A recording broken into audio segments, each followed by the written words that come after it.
रोहन को होश तब आया जब उसे लगा कि कोई उसके चेहरे पर पानी डाल रहा है। पानी बर्फ जैसा ठंडा था और उसकी त्वचा पर चुभ रहा था। उसने धीरे धीरे अपनी आंखें खोलीं और चारों तरफ देखा। उसकी पलकें भारी थीं और सिर में तेज दर्द हो रहा था, मानो कोई उसके सिर पर हथौड़ा मार रहा हो। वो एक अंधेरे कमरे में बैठा था। चारों तरफ कंक्रीट की दीवारें थीं और ऊपर एक बल्ब चल रहा था जो टिमटिमा रहा था। कमरे में नमी और सीलन की ऐसी बदबू थी कि सांस लेना मुश्किल हो रहा था। कहीं पास में पानी की पाइप से टप टप की आवाज आ रही थी और वो आवाज रोहन के दिमाग में गूंज रही थी।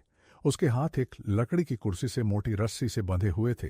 रस्सी इतनी कसी हुई थी कि उसकी कलाई में गहरे निशान पड़ गए थे और खून बहने लगा था। उसके मुंह पर एक गीला कपड़ा बंधा हुआ था, जिससे सांस लेना और भी मुश्किल हो रहा था। उसने अपनी कलाई घुमाकर देखा। रस्सी बहुत मजबूत थी, वो हिल नहीं सकता था। उसने अपने चारों तरफ नजर दौड़ाई। एक कोने में पुराने बक्से रखे थे, दीवार पर एक जंग लगी पाइप थी और फर्श पर सीमेंट के ढेर थे। ये कोई पुरानी फैक्ट्री या गोदाम लगता था। मुंबई की बारिश की आवाज दूर से आ रही थी। वो शायद किसी सुनसान जगह पर था। तभी एक आवाज आई, जाग गया। वो आवाज रूंधी थी, खतरनाक। रोहन ने ऊपर देखा। सामने एक लकड़ी की मेज के पीछे देवराज बैठा था। उसने आज एक काली शर्ट पहनी थी और वो व्हिस्की का गिलास हाथ में लिए कुर्सी पर पीछे झुका हुआ था। उसके चेहरे पर वही ठंडी मुस्कान थी, वही मुस्कान जो उसने 20 साल पहले विक्रम के चेहरे पर देखी थी जब वो मर रहा था। देवराज के दोनों तरफ दो आदमी खड़े थे, बड़े बड़े शरीर, काले चेहरे और आंखों में कोई रहम नहीं। उनमें से एक के हाथ में लोहे की रॉड थी और दूसरे की जेब में चाकू दिख रहा था। देवराज ने अपने आदमी को इशारा किया। संतोष नाम के उस आदमी ने रोहन के मुंह से कपड़ा हटाया। कपड़ा हटते ही रोहन ने जोर जोर से सांसें लीं। उसे लगा जैसे उसका दम घुट रहा था। उसने देवराज को घूरा और उसकी आंखों में गुस्सा साफ देखा जा सकता था। तुम जानते हो मैं कौन हूं? देवराज ने पूछा और उसकी आवाज में एक अजीब सी शांति थी। रोहन चुप रहा। उसने देवराज की आंखों में देखा और कुछ नहीं बोला। देवराज हंसा। उस हंसी में कोई खुशी नहीं थी, सिर्फ गुस्सा था और एक गहरी नफरत जो 20 सालों से उसके दिल में पल रही थी। तुम विक्रम का बेटा हो, रोहन सिंह राठौड़। तुमने अपनी पहचान बदल ली है, आर्यन वर्मा बन गए हो, मगर मैंने तुम्हें पहचान लिया। तुम उसकी आंखें लेकर आए हो, वही आग, वही जिद, वही अकड़। रोहन का दिल धड़क रहा था मगर उसने अपने चेहरे पर कोई डर नहीं दिखाया। उसकी आवाज शांत थी, उतनी ही शांत जितनी देवराज की थी। तुम सही कह रहे हो, मैं रोहन सिंह राठौड़ हूं और तुमने मेरे पिता को मारा। देवराज को उम्मीद नहीं थी कि रोहन इतनी सीधे तौर पर सच बोलेगा। वो एक पल के लिए चौंका मगर फिर अपने आप को संभाल लिया। उसने व्हिस्की का एक लंबा घूंट भरा और गिलास को टेबल पर रख दिया। उसकी आंखें संकरी हो गईं। बहादुर हो, बिल्कुल अपने पिता जैसे, मगर बहादुरी से किसी की जान नहीं बचती। ये तुम्हारे पिता को पता था, वो भी बहादुर थे, और देखो आज कहाँ हैं। रोहन ने अपनी मुट्ठियां भींच लीं, मगर उसके हाथ बंधे हुए थे। उसने गुस्से को अपने अंदर दबाया और शांत रहने की कोशिश की। मेरे पिता तुमसे 1000 गुना बेहतर इंसान थे। तुमने उन्हें मारा क्योंकि तुम उनसे डरते थे। तुम हमेशा उनसे डरते थे, उनकी सफलता से, उनकी ईमानदारी से, उनकी ताकत से। देवराज के चेहरे का रंग बदल गया। रोहन ने उसे वो बात याद दिला दी थी जिसे वो दफन करना चाहता था। वो उठकर रोहन के पास आया। उसके चेहरे पर गुस्सा साफ देखा जा सकता था। उसने रोहन की शर्ट पकड़ी और उसे झटका दिया। चुप रह, तू कुछ नहीं जानता। तेरे पिता कमजोर थे, वो भावनाओं में बहते थे। मैंने उन्हें एक मौका दिया था। मैंने कहा था कि मुझे कंपनी में रहने दो और मैं सब कुछ ठीक कर दूंगा, मगर उन्होंने नहीं माना। उन्होंने मुझे पुलिस को सौंपने की धमकी दी, तो मैंने उन्हें खत्म कर दिया। रोहन की आंखों में आंसू थे मगर वो नहीं रोया। उसने देवराज की आंखों में सीधे देखा, बिना किसी डर के। तुम एक कायर हो देवराज। तुमने अपने भाई को मारा, अपने खून को मारा, और इसके लिए तुम्हें कोई पछतावा नहीं है। देवराज ने रोहन को जोर से धक्का दिया, इतना जोर कि कुर्सी पीछे की तरफ झुक गई। रोहन लगभग गिर गया मगर उसने खुद को संभाल लिया। मुझे पछतावा क्यों हो? मैंने वो किया जो जरूरी था। विक्रम रास्ते में खड़ा था, मैंने उसे हटा दिया, बस इतना सा। तुम भी रास्ते में खड़े हो और मैं तुम्हें भी हटा दूंगा। देवराज ने संतोष की तरफ देखा। उसके चेहरे पर एक मुस्कान थी और उसकी आंखों में मौत थी। संतोष, डायरी और सबूत ले आओ। जहां तक मैं जानता हूं ये सब उसके पास होगा। संतोष रोहन के पास आया और उसकी जेबें टटोलने लगा। उसने रोहन की जेब से पिता की तस्वीर निकाली और उसे टेबल पर रख दिया। फिर उसने वही डायरी निकाली, वो पुरानी फटी हुई डायरी जिसमें विक्रम ने अपनी पूरी कहानी लिखी थी। देवराज ने डायरी उठाई और उसे देखा। उसकी आंखों में एक अजीब सी चमक थी। उसने डायरी के पन्ने पलटे और फिर मुस्कुराया। 20 साल के बाद आखिरकार ये डायरी मेरे हाथ लग गई। ये वही डायरी है जिसे विक्रम ने हर रात अपने पास रखी थी। देवराज ने डायरी को हवा में उछाला और फिर पकड़ लिया। अब मेरे पास सब कुछ है। कोई गवाह नहीं, कोई डायरी नहीं, कोई सबूत नहीं। तुम अकेले हो रोहन। रोहन का दिल बैठ गया।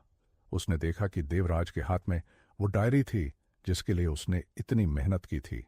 वो डायरी जो उसके पिता की आखिरी निशानी थी। उसके दिमाग में 1000 विचार दौड़ रहे थे, मगर उसने खुद को संभाला। देवराज ने डायरी को मेज पर रखा और संतोष से कहा, इसे जला दो और फिर इस लड़के से छुटकारा पालो। संतोष ने एक माचिस निकाली और डायरी को आग लगाने वाला था। रोहन ने गुस्से से चिल्लाते हुए कहा, नहीं, वो डायरी मेरे पिता की है। मगर तभी एक बड़ी आवाज आई। दरवाजे पर जोर से धक्का लगा। सभी चौंके और उस तरफ देखा। किसी ने दरवाजा तोड़ने की कोशिश की। देवराज ने संतोष से कहा, जाओ देखो कौन है। संतोष दरवाजे के पास गया और झांक कर देखा। उसने देखा बाहर पुलिस की गाड़ी खड़ी थी और 2 सिपाही दरवाजा तोड़ने की कोशिश कर रहे थे। देवराज का चेहरा सफेद पड़ गया। उसने गुस्से से दांत पीस ली। किसने बुलाया पुलिस को? रोहन को समझ नहीं आ रहा था कि पुलिस कैसे आ गई, मगर उसने मौके का फायदा उठाया। जब सब लोग दरवाजे की तरफ देख रहे थे, रोहन ने अपने पैरों से कुर्सी को जोर से झटका दिया। कुर्सी का पिछला पैर टूट गया और वो एक तरफ झुक गया। संतोष ने पीछे मुड़कर देखा। रोहन कुर्सी से निकलने की कोशिश कर रहा था। देवराज चिल्लाया, उसे मत जाने दो। संतोष रोहन की तरफ दौड़ा, मगर रोहन ने अपने बंधे हाथों से उसके चेहरे पर जोरदार वार किया। जंजीर ने संतोष के माथे को चीर दिया। खून बहने लगा और संतोष चिल्लाता हुआ पीछे हट गया। दूसरा आदमी लोहे की रॉड लेकर रोहन पर झपटा। रोहन ने अपनी कुर्सी को जमीन पर पटका और एक पैर से रॉड को मारकर गिरा दिया। रॉड हाथ से छूटकर दूर जा गिरी। रोहन ने दीवार के पास एक पाइप देखी। उसने अपने बंधे हाथों से पाइप पकड़ा और उस पर जोर से रगड़ा। रस्सी घिसने लगी और आखिरकार टूट गई। उसके हाथ आजाद हो गए। देवराज ने एक पिस्टल निकाली और रोहन पर तान दी। तू कहीं नहीं जाएगा रोहन। रोहन ने मेज को पकड़ा और उसे पलट दिया। मेज पर रखी डायरी और तस्वीर नीचे गिर गईं। देवराज ने गोली चलाई, मगर गोली छत में जा लगी। प्लास्टर के टुकड़े नीचे गिरने लगे। रोहन ने फर्श से डायरी और तस्वीर उठाई और खिड़की की तरफ भागा। उसने खिड़की तोड़ी और बाहर कूद गया। वो दूसरी मंजिल पर था। नीचे एक नरम जमीन थी, बारिश से भीगी हुई। उसके पैरों में तेज दर्द हुआ, मगर वो उठा और भागने लगा। बारिश पूरी ताकत से हो रही थी और रात का अंधेरा उसे ढंक रहा था। उसने पीछे मुड़कर देखा, कोई उसका पीछा कर रहा था। वो एक गली में घुसा, मगर वो गली एक मृत अंत थी। सामने दीवार। उसका दिल धड़क गया।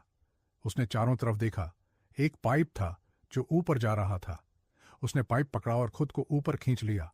संतोष नीचे आया और रोहन को पाइप पर चढ़ते देखा। उसने एक ईंट उठाई और फेंकी। ईंट रोहन के कंधे पर लगी। रोहन ने दर्द से दांत पीस लिए, मगर वो चढ़ता रहा। ऊपर पहुंचकर वो छत पर चढ़ गया और दूसरी तरफ से नीचे कूद गया। वो एक सुनसान सड़क पर था। दूर कोई गाड़ी नहीं, कोई आदमी नहीं, सिर्फ बारिश और अंधेरा। वो दीवार के सहारे बैठ गया और जोर जोर से सांसें लेने लगा। उसके कंधे से खून बह रहा था और उसके हाथ कांप रहे थे, मगर डायरी उसके हाथ में थी, सुरक्षित। उसने डायरी को अपने सीने से लगा लिया और अपने पिता की तस्वीर को देखा। वो बहुत देर तक वहीं बैठा रहा, बारिश में भीगता हुआ, अंधेरे में खोया हुआ। उसके दिल में दर्द था, गुस्सा था और एक गहरी बेचैनी थी। उसे लगा जैसे उसकी दुनिया टूट रही हो, मगर फिर भी वो बैठा रहा। आखिरकार वो उठा और कोलाबा जाने वाली सड़क पर चल दिया।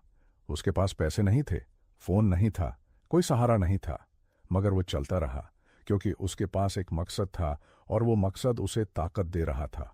कोलाबा फ्लैट पहुंचने में उसे 2 घंटे लग गए।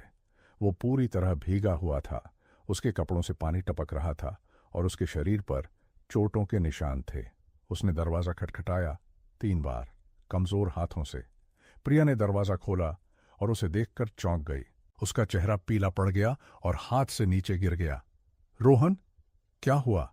तेरे शरीर पर खून क्यों है? तू कहाँ था? वो उसे अंदर ले गई और एक कुर्सी पर बिठा दिया। प्रिया ने उसके घावों को देखा और उसकी आंखों में आंसू आ गए। मैंने पुलिस को फोन किया था, मुझे लगा आज तू वापस नहीं आएगा। रोहन चौंका। तूने पुलिस को बुलाया था? वो पुलिस तूने भेजी थी? प्रिया ने सिर हिलाया और रोहन की शर्ट के बटन खोलने लगी ताकि उसके जख्मों को साफ कर सके। हाँ, मैंने भटनागर सर से बात की और उन्होंने पुलिस में शिकायत दर्ज करवाई। जब मुझे पता चला कि तू गायब है तो मैंने सोचा शायद देवराज ने तुझे पकड़ लिया है, तो मैंने पुलिस को तेरे फोन की लोकेशन भेज दी। रोहन ने उसे देखा, उसकी आंखों में प्यार था और एक गहरी चिंता। उसने प्रिया का हाथ पकड़ा और उसकी उंगलियों को चूमा। प्रिया, तूने मेरी जान बचाई। प्रिया ने अपने आंसू पोंछे और उसके कंधे पर पट्टी बांधने लगी। मैं तुझे खोना नहीं चाहती रोहन, तू मेरे लिए सब कुछ है। रोहन की आंखों से आंसू बहने लगे। उसने प्रिया को अपने करीब खींचा और उसे गले लगा लिया, इतनी जोर से जैसे वो उसे कभी जाने नहीं देना चाहता। प्रिया, मैं वादा करता हूं, मैं जीतूंगा, तेरे लिए, अपने पिता के लिए और हमारे लिए। उस रात रोहन ने प्रिया के कंधे पर सिर रखा और रोया। वो रोना जो उसने 20 सालों से दबाए रखा था। वो रोना जिसमें उसके पिता की मौत थी, उसकी मां का दर्द था और उसकी अपनी टूटी हुई जिंदगी थी। प्रिया ने उसके बालों को सहलाया और फुसफुसाई, तू अकेला नहीं है रोहन, मैं हूं ना, मैं तेरे साथ हूं, हमेशा। बाहर बारिश थम गई थी और बादलों के बीच से तारे दिखने लगे थे, छोटे छोटे तारे जो उम्मीद की तरह चमक रहे थे।